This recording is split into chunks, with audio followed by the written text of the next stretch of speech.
Well, I want to welcome all of you to our time of conversation about what happens on our southern border with Mexico. Um, those of you who are watching this morning, hopefully, Belinda Lentz is here. She'll introduce how she got started, but she's been 9 years going with us to the border, and grateful that she could be with us today to tell her story. Obviously, we've done this before. And the folks out at Good Shepherd United Church of Christ, the Samaritans group there, they have what's called Sam in a Box. So if you want to do a presentation, they will send out to you all of the most recent artifacts from their time in the desert. The border is very, very long. There are thousands of miles of border with Mexico, and we only go to one very small portion. And we know that the stories of other parts of the border are very different. But we are on the Nogales, Arizona and Nogales, Mexico border, about 35 miles south of Green Valley, which is about 30 miles south of Tucson. So they're in that general area of Arizona. I started this accidentally 10 years ago when Kurt Ackley, maybe 11 now, when Kurt Ackley, my boss in Western Reserve Association, invited me to come and visit with them at their new home in Green Valley. They had retired, and he was there, and he said, you need to come and visit, come in January, come over Martin Luther King Jr. weekend. We have what's called Border Issues Fair. Meet Randy, the pastor, who's very involved with No More Deaths and Border Links. So I went for 3 or 4 days, and Kurt said, well, now you need to come back for a week and really experience this, which I did, and did a water drop, a search, a basura in the desert, and just spent the week learning about what was going on in that location on that border. When I came back, I shared the stories with the Christian Education Associates that I was on staff with over in Western Reserve, Eastern Ohio. And after I told the story, several of them said, well, we want to go with you next year. I wasn't aware I was going next year, said I. And that was 9 years ago. So I've been going to this location 9 or 10 years.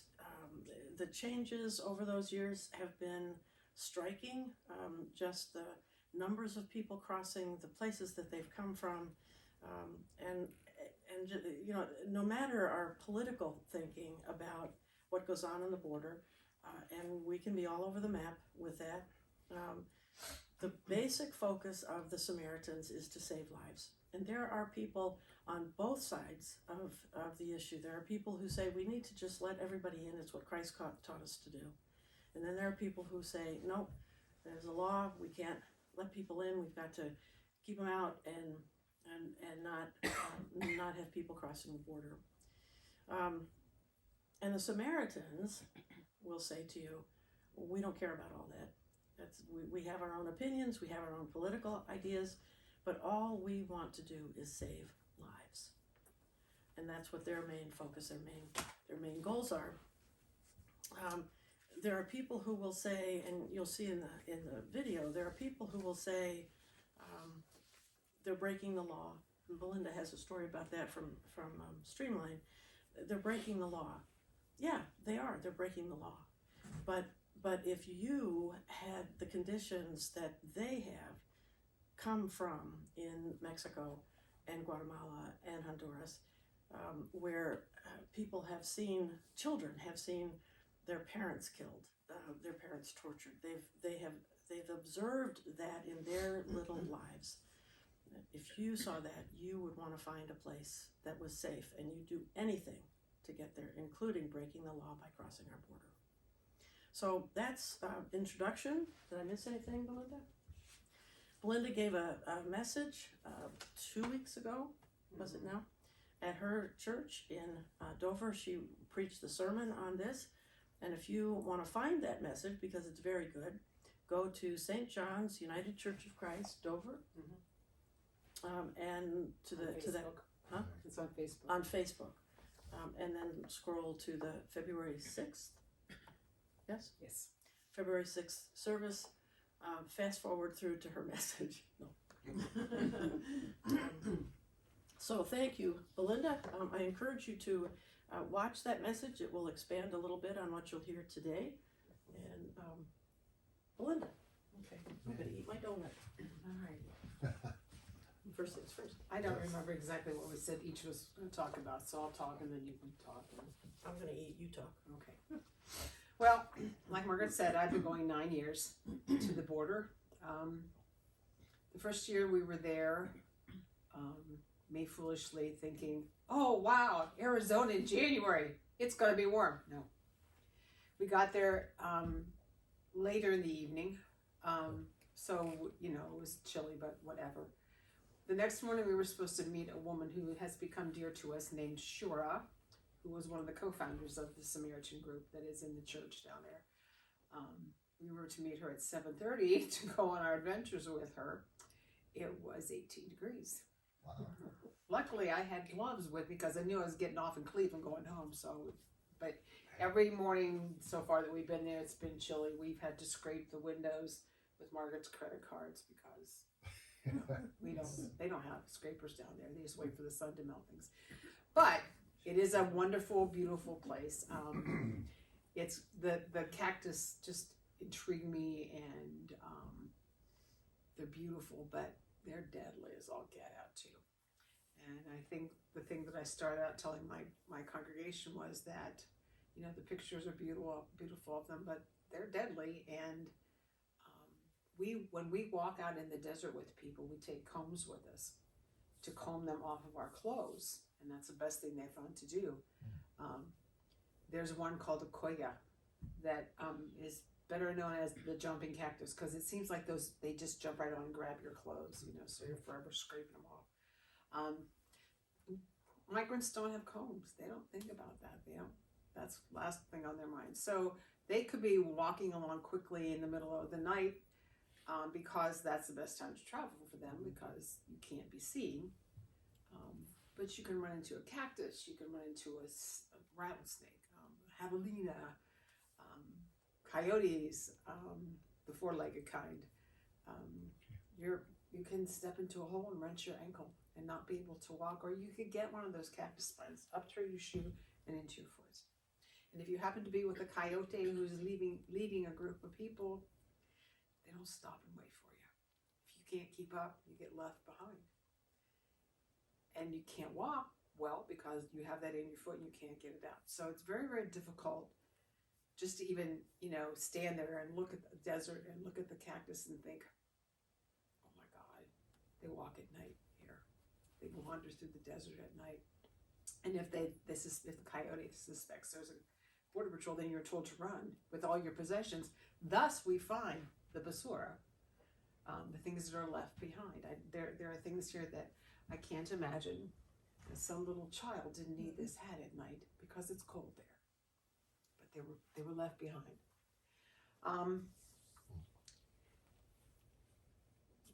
There's so much to tell you, but this year, a couple years ago actually, we went on our first cross planting. We've gone to visit crosses that are in the desert, and we've been told there is a gentleman by the name of Alvaro who has made it his mission to plant crosses. He is trying to recognize that people have died on that desert. So many have died, and he started this 11 years ago, and since then he's planted 400 of these wooden crosses. His workshop that I took, we all made a cross. Okay, so his are 4 feet tall, and they're painted all these bright colors, some of them. And then he uses the basura that he finds in the desert to decorate them with. And the edges here, this was an old rusty can that he had. So he let us, he had already painted the crosses for it. But this is just a symbol of what, we had to tell why we did it that way and everything. But this is some of the crosses that he has done. This was an exhibit in a museum, an art museum in Tucson, actually, that showed what he had done. This particular cross is one that we usually visit almost every year. A woman had a baby there, and the baby was left and died, or was dead when it was born. We don't know, but that's a very widely popular spot for people just to stop by. But each one of these crosses that Alvaro plants, and this is a picture of him down here on the plant we did. Each one is somebody. They have records of where people have been, the remains have been found, and somebody died there. Sometimes there's information about that person on their body. Sometimes there's nothing, because sometimes it's just bones or whatever, and animals have carried away a lot of the stuff that's been there. So as he's doing that, so he can remember and let everybody else remember. So every now and then we'll be driving along in Arizona, we'll see a cross. You know, there's one. But he works mostly from Tucson down, I believe. To go with him on a cross bearing is the time we were with him, we walked up and down these huge hills and across a lava field and back down a hill and through a dried up wash until he decided this was the spot. They had GPS and they had the coordinates in. So we went to this spot, and we each carried the cross for a little ways. And if you have never experienced carrying a cross through a desert, feeling as if that might have been the Christ experience, it was absolutely amazing for me. It was a hard thing. We carry the cross, and we carry a bag of cement and a gallon of water, and we take turns carrying everything. Just to get the feel of gallon of water, as much as we walked that day. We ended up deciding that we had walked like 6 miles that day from the place where we started to the place where we ended up. That's a long time to carry. 3 miles anyhow to carry the water. It gets very, very heavy. But we got to the spot where they discerned that this young man had passed. They don't know what happened to him. His bones showed that his leg was broken. There was a cliff above that we almost went over because, we had to stop in the middle of the lava field and backtrack because to study it. And then we all, Alvaro told us a little bit about this young man, and we kind of all maybe walked over and put a little stone on the cross, said something privately to the young man who had been there, and then we went back to where we started. It was a very moving thing for me. This year, we got up before the crack of dawn. The sun wasn't even up. And we traveled 2 hours east, to a town called Douglas, Arizona, which is a crossing point. We hear that a lot. That's where a lot of people cross there. To meet up with Sister Judy from Frontera de Cristo. Along with Judy, there were seminarians from Pittsburgh, 3 friends from Green Valley that we know, some of the staff members of Frontera, and a Yaqui shaman. A Yaqui is the Indian tribe, and the shaman is their medicine man. So he was going with us. So we drove out past the Border Patrol station, along the now 30-foot high brand new wall. And we stopped, and Sister Judy knew approximately where this young woman had died. So we went over there. One of the young ladies from Pittsburgh carried the cross. We carried all the other supplies with us. We went over and gathered in a circle around the area, or close to the area where they were going to put the cross. And the shaman did all kinds of purification things. He smudged the cross. Lit one of those smudge things, and came around and smudged each and every one of us, and we took in that. And we faced all 4 directions to honor the 4 directions. We knelt down on our knee and prayed in a circle, and then it was time to bury the cross. And so they buried the cross pretty much the same way as Alvaro does. Sister Judy has a different system for hers. Alvaro just paints the cross's colors, just to be bright and stand out in the desert. She told us she paints the white ones for the men, I believe, and the red one's for women. And she didn't really say anything about children. But this young woman apparently had crossed the desert with her 2 daughters, and she got to the point where she couldn't go on. She gave the rest of her water, the last of the water that she had, to her daughters, and then she died. And no one knows what happened to the daughters, and that's been 21 years. So for 21 years, no one has known what's happened to that family. They don't know what caused her to die, except that perhaps there was no more water, and she had taken all that she could, and shared with her daughters the rest. So she was, it just is so, and people in the group that could say something about, I couldn't, I was way too emotional, I just didn't need it. So if you happen to not die on the desert, and you happen to get caught by the Border Patrol as you were crossing the desert or crossing the border, you get hauled off to jail. And so every year that we have been there, except for this past year because the court was not in session, we go into Tucson to the federal courthouse, and we go into one of the rooms where they have Operation Streamline. Operation Streamline was started during the George Bush era. It first began in Texas, and then it moved over to Tucson. There are now 5 federal courts along the border that do the same thing. They meet 5 days a week, every single solitary week of the year. I'm assuming they take Christmas off. I don't know. The first time we went, we didn't know what was going to happen. We were seated on one side towards the edge of the wall, by the wall, and in walked, all of a sudden you heard this clanking sound, and in walked all the people that were going to be tried. There were people that had been arrested. There were men and women. They were shackled at their waist and at their feet. Then you got the smell, and the smell was pretty strong. They had been in the same clothes that they were arrested in when they were picked up on the desert. They had not shaved, washed their face, they're showered, no brushing teeth, nothing. And they had no belts and no shoelaces.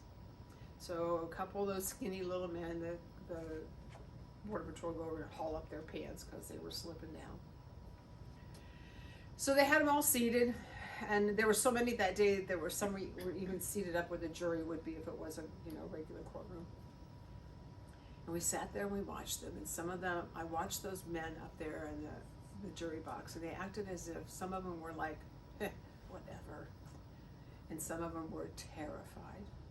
And some of them fell asleep, I think. I don't know, I don't think that they really did. There was such a display of emotions on their faces. Well, they get to meet with their attorney for 1.5 hours before they go into court. They're really strongly told to plead guilty, be done with it, so they don't have to go to court for a really long extended time and get a worse sentence. They are sentenced to anywhere from 30 days to 180 days. And they do count the time that they've been in jail. They give them that. They go up 7 at a time with their attorney.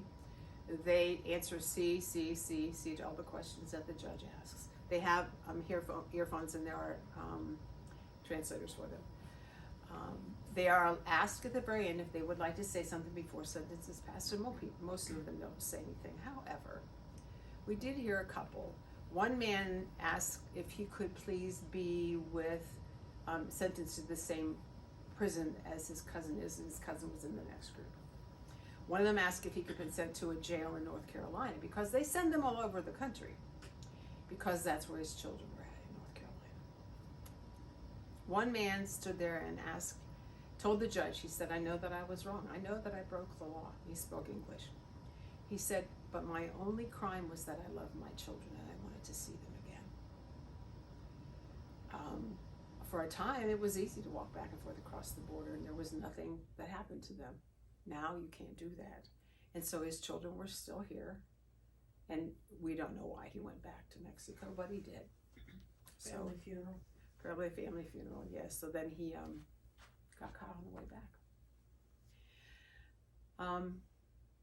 the judge very kindly listens to all of them and says, well, he said, I can't promise anything and I really have no way to change the sentence, but I will make my recommendations. And so then they haul them out and they'll take them off to jail, whichever jail they get sentenced to. There are a couple between Phoenix and Tucson. There are a couple jails up there, so they take them up there. If there are women, and there were that day, the first day, they are separated from the men.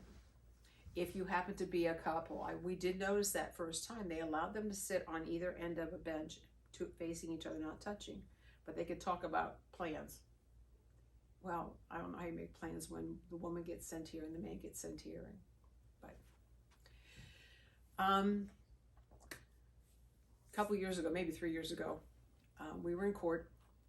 Now moved to the other side of the courtroom because we used to smile at the men as they walked out and wave at them. They didn't like that. Ministers used to come in and stand and read scripture as they walked out. So there was the other side. But there was a group of college students there we were sitting near.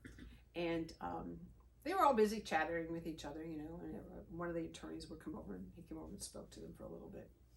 But there was a young woman down at the end of the row in front of me. And as the whole proceedings began and continued on, she just looked more and more upset. I did notice she was like a dark-skinned, long black hair, beautiful young woman. After court was over, we were, we all leave. You can't hang around. But the group that she was with happened to be with No More Deaths. And so the people from No More Deaths were talking to them about their reactions to the court and everything that happened. So and the young woman, to listen. well, we kind of hung on the edges just to hear what happened. And the young woman was standing over by the elevator. I thought, Well, then an attorney came out, and so they grabbed the attorney and asked him some questions, and the young people could ask questions. And while we were standing there still listening, the young woman walked over and she stood beside me. And I looked at her, I said, hello. And she said, are you with No More Deaths? And I said, no, we're not. We're here from Ohio to witness. And we are working with the Samaritans from Green Valley. And she said, 30 years ago, that would have been my mother and my father. They came across with no papers. They would have been under the gun, under the radar this entire time. She said, I'm now their sponsor. And she was working with officials to get them citizenship. And she said, please tell your people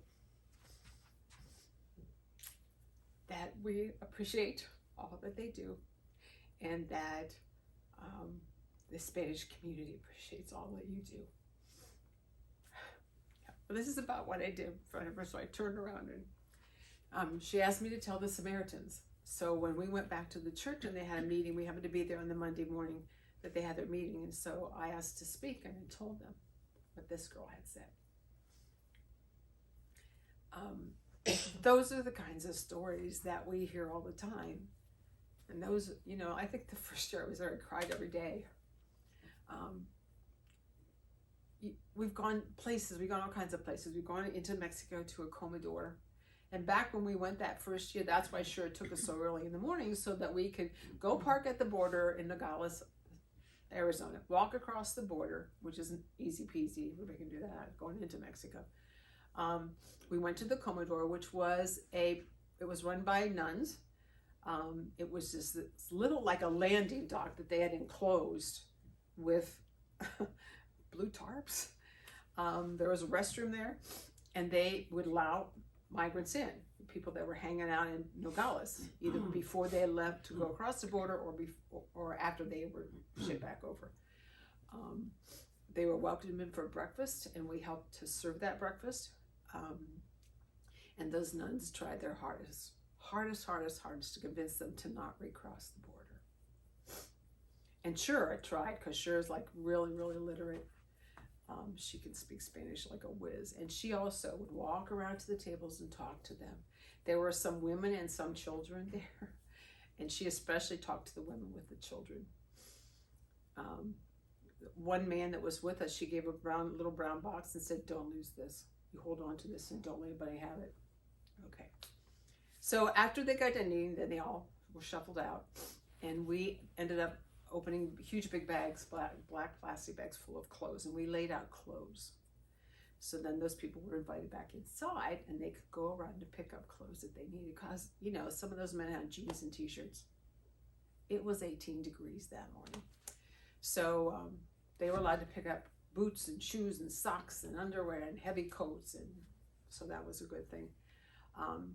We walked with Sher then into Nogales, went to a bus station, and there was a young man who'd been told about Sher, and Sher had been told about this young man, and he had come from somewhere further south in Mexico, had ridden on the train all the way up through Mexico, called the Bestia. It's called the Beast because it kills people. People sit on the top of the train the entire way north.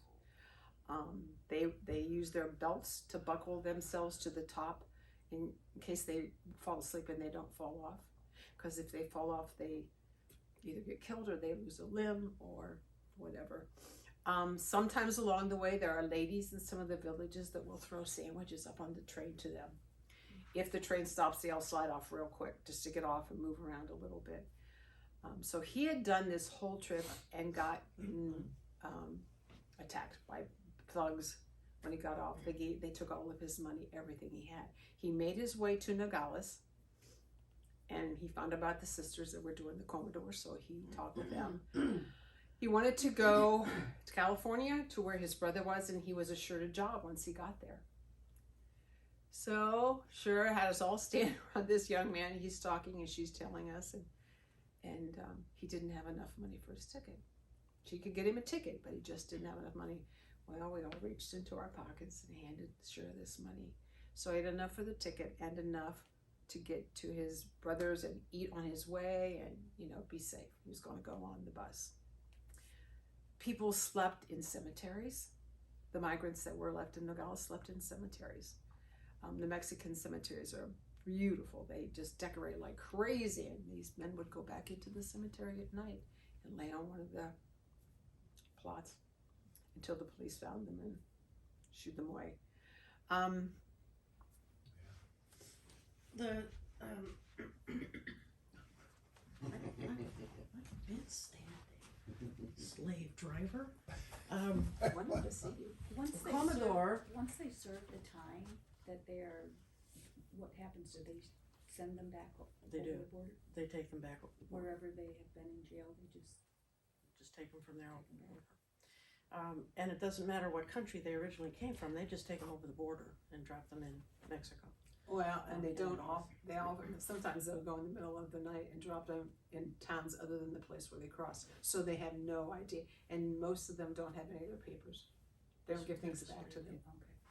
Commodore, it means dining room, so it's a hunger center basically, and basura is garbage, trash, in Spanish. And my first time there, I went on a basura to pick up the trash in the on a ranch that migrants had crossed, and I just picked this up and put it in my bag, in the trash bag. And when I got out, back to the van, they said, well, what did you find? Is there anything of value? I said, oh, I don't know, I found this. And they all went, what? You know how rare that is. This is a tortilla cloth that the family had wrapped their food in to cross the desert and had just dropped it in their hurry to get to safety or the border patrol. And so I brought it back and took care of it, and this is how it looked when I picked it up, and it's been washed since, but very carefully. So that's the basura. The courthouse, the Operation Streamline was instituted to discourage people from crossing. Well, that hasn't worked. And the lawyer that we talked to, one of my first years there, the attorney said, if you are lucky enough, I said to him, what good does this do? Do you believe in what you're doing? He said, this does no good. There's no purpose for this. Your tax dollars are paying for this, and it does nothing. So he said, if you're lucky enough to not be caught, at the border, then you go on your way. If you're unlucky and we catch you, then you come to Streamline. But there was a man that had crossed 17 times. 17 times across the border because he was determined. So Belinda talked about the woman who died on the border with her children. It's one story of many. A mom who was just trying to save her kids. The next day, we went to a shelter in Nogales, who is run by, actually, partially by the United Church of Christ. It's one of our missions there. And she, the sister who runs it is Sister Lika. She's an amazing nun. And she there has, as Belinda mentioned, she has 125 women and children, mostly, some men. And the women and children there are safe. So one day we were in an experience where a mother worked really hard to save her children from the despair and the danger and the killing in the country where they came from. And the next day we were at a shelter that was saving those lives. It was just an amazing 2 days experience. One thing very clearly, most of these families and people do not want to come to the United States. They don't want to be here. They want to be safe in their own countries. They want to be able to work, to have jobs, to take care of their families, and they don't want their children to experience watching family members tortured and killed. And we've heard now 2 or 3 stories of how this has happened to these kids, and you wonder how they're going to grow up with that trauma. So they're not coming here because, let's go and have a great life in the United States. We want to come to this country. They don't want to be here. They want to be safe in their own countries.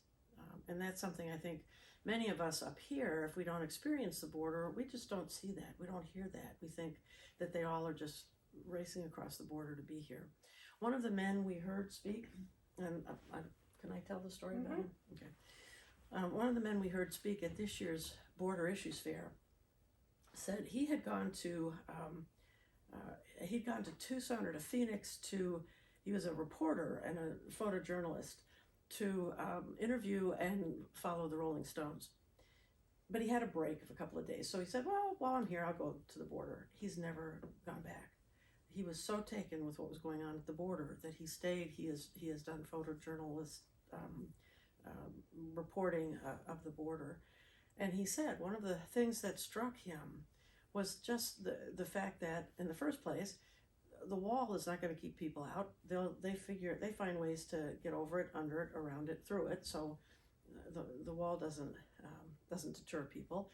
And he found people who were just eager to talk to him about their countries and about the fact that that's where they wanted to be. What else did he say, Belinda? What else was his? He talked a whole lot about the effect that the wall is having on nature. Oh, that's right. He said that any laws that would help to protect wildlife were just thrown out the door with President Trump and his wall.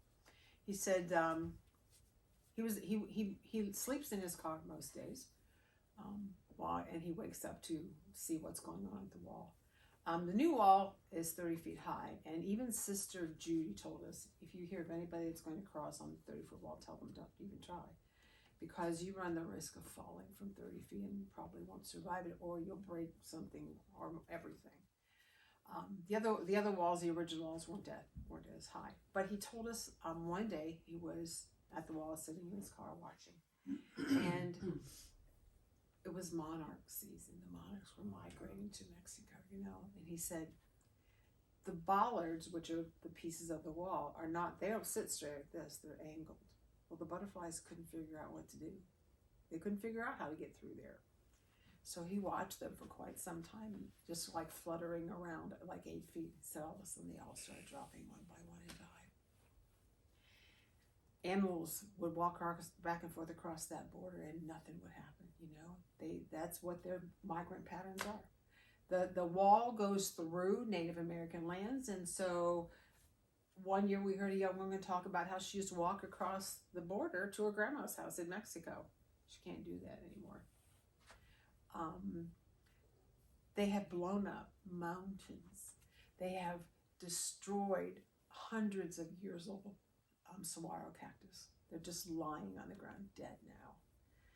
There are big gaps in that wall because they didn't get it done. There was a video I saw of part of the wall falling over because it didn't settle in the ground correctly. So, now it's become a joke in many places.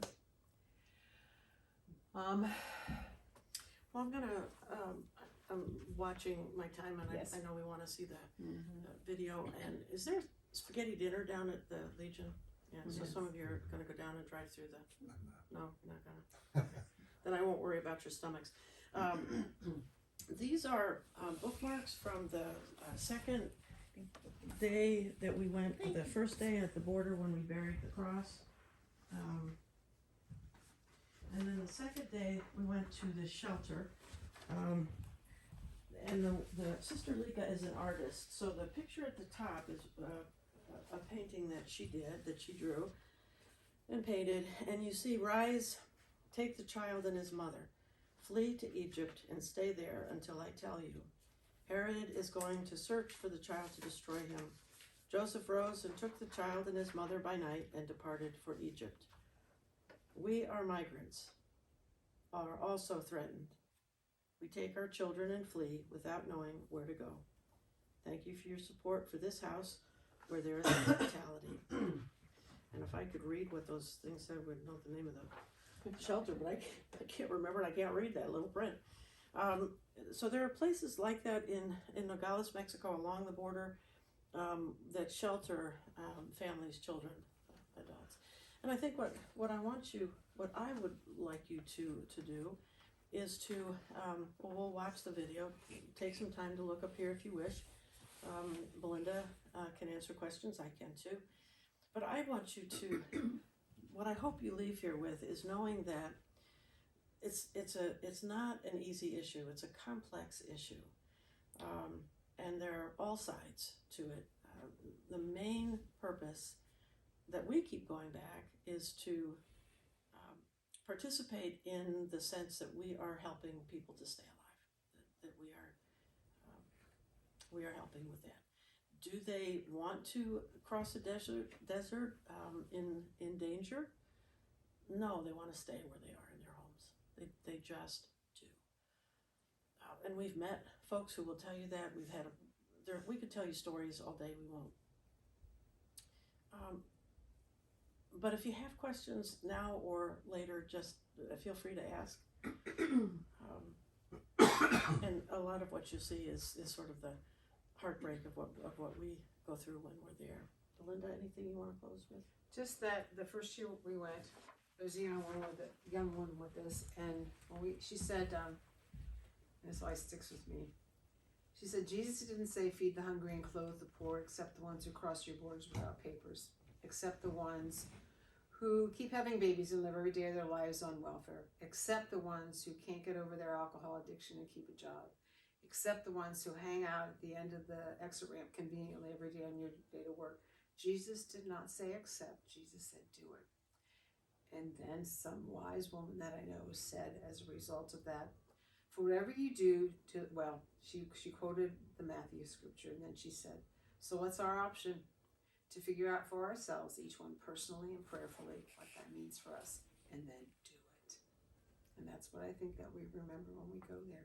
We figure out what it means to us and what we can do, and then we just do it. And I guess I remember that my ancestors came from Wales and Germany. They were strangers in a strange land, and my great-great-grandma did not have a good time here. Because those people were strangers, I'm a stranger too. I'm not native to this country.